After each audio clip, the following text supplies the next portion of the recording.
মধুবনের রানীর খামারে Tripura Shantiniketan medical college ও হাসপাতালে সর্বসাধারণের জন্য ওপিডি পরিষেবা চালু রয়েছে। হাসপাতালের ওপিডি বিভাগে সাধারণ মানুষকে সুলভে উন্নত চিকিৎসা পরিষেবা দেওয়া হচ্ছে।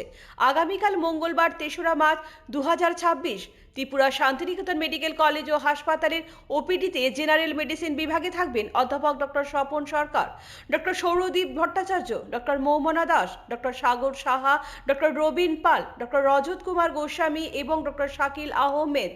জেনারেল সার্জারিতে থাকবেন ডক্টর দেবদীপ দেবনাথ এবং ডক্টর শ্রবণা চৌধুরী।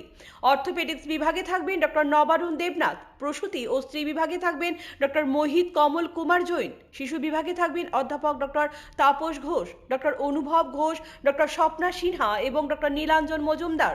ইএনটিতে থাকবেন ডক্টর শান্তনু রয়। ডেন্টাল বিভাগে থাকবেন ডক্টর দীপরাজ দালাল এবং ডক্টর জয়শ্রী মজুমদার। চক্ষু বিভাগে থাকবেন ডক্টর প্রণবেন্দু বর্মন এবং ডক্টর পালচন্দ্র মগ। অ্যান্টি র্যাবিস বিভাগে থাকবেন ডক্টর মিশুক দাস। অ্যানাস্থেশিয়া বিভাগে থাকবেন ডক্টর শুভাশিস দাম। ফিজিওথেরাপিতে থাকবেন অরিন্দম বিশ্বাস এবং স্লিমা সাহা। আপনার স্বাস্থ্য আমাদের দায়িত্ব। বিশেষজ্ঞ চিকিৎসক, অত্যাধুনিক যন্ত্রপাতি ও উন্নত পরিষেবা মাত্র 10 টাকার বিনিময়ে। আপনারা সপ্তাহের সোমবার থেকে শনিবার প্রতিদিন সকাল 9টা থেকে বিকেল 5টা পর্যন্ত এই ওপিডি বিভাগে বিশেষজ্ঞ চিকিৎসকদের কাছ থেকে উন্নত চিকিৎসা পরিষেবা আপনারাও নিতে পারবেন।